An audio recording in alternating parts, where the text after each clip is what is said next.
Thanks for being with us.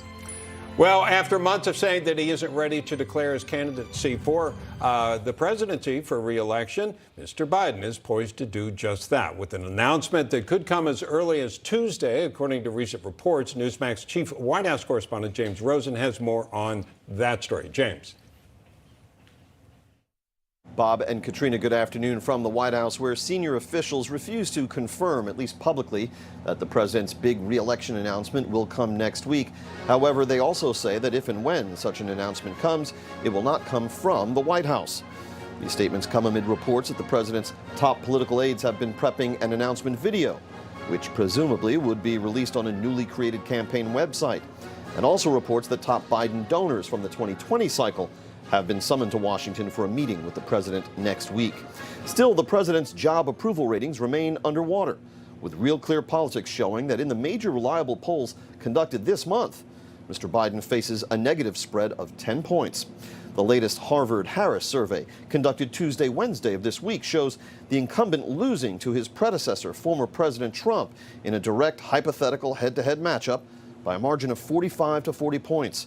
That margin doubles to 10 points for the former president when his opponent in this hypothetical head-to-head matchup is listed as Vice President Harris.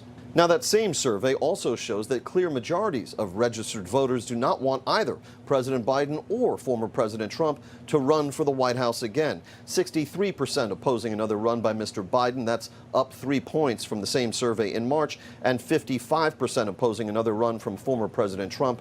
That is unchanged since March. Bob and Katrina. All right, James Rosen, thanks so much. And here with his thoughts, political analyst Mark Halperin. Mark, great to have you with us this Friday afternoon. What do you make of all the latest polls? And also, who might fill that gap if people don't want Biden or Trump? Could it be RFK Jr.?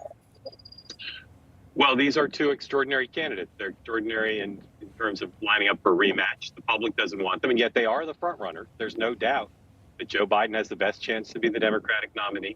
There's no doubt Donald Trump has the best chance to be the Republican nominee. But something's got to give. It's hard to imagine that those would be the only two choices. And so whether it's RFK running against Joe Biden, whether it's Ron DeSantis, one of the others, or perhaps a third choice emerging, this is going to be an unpredictable time. As boring as many Americans find the prospect of a Biden-Trump rematch, Spidey sense says there'll be something else. What that something else is, I do not know. I didn't know you used Spidey sense, but it's good to know, Mark, that you have that in your repertoire. It's very valuable, the Spidey sense. Yeah, let's take a look at two headlines from The Hill. Biden to announce executive order to promote environmental justice from the New York Times. Biden pledges $500 million to stop deforestation in Brazil, specifically the Amazon, which, of course, notably is not in the United States. But let's talk about the first. I think he's expected to come out later this hour, in fact, and talk about a refocusing on, tell us what you know and what you expect out of this announcement. Well, here's something that unites the parties. The president is the most aggressively anti-fossil fuel, most pro-green president we've ever had. Democrats champion that. Republicans say it's a threat to the economy.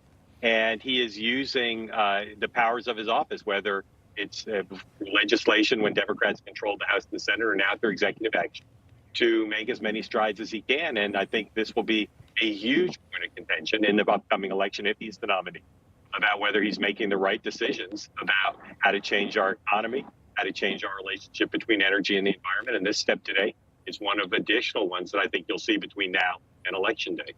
All right. Always appreciate your insight. Mark Halperin, thank you so much for being with us. Good to see you both.